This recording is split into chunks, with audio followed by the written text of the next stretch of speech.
হযরত ওমর রহমতালাই ছিলেন ইসলামের দ্বিতীয় খলিফা এবং তিনি ছিলেন অত্যন্ত জ্ঞানী ও ন্যায়পরায়ণ।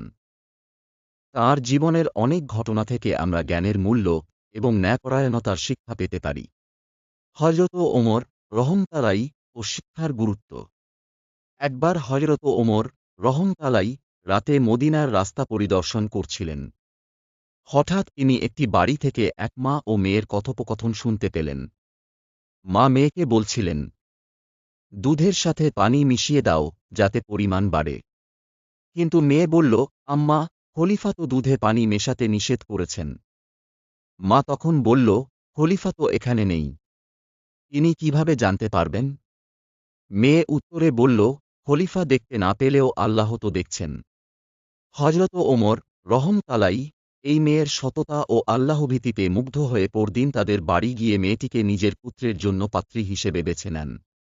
শিক্ষা। এই গল্প থেকে বোঝা যায়, সঠিক শিক্ষা ও আল্লাহভীতি মানুষকে অন্যায় থেকে বিরত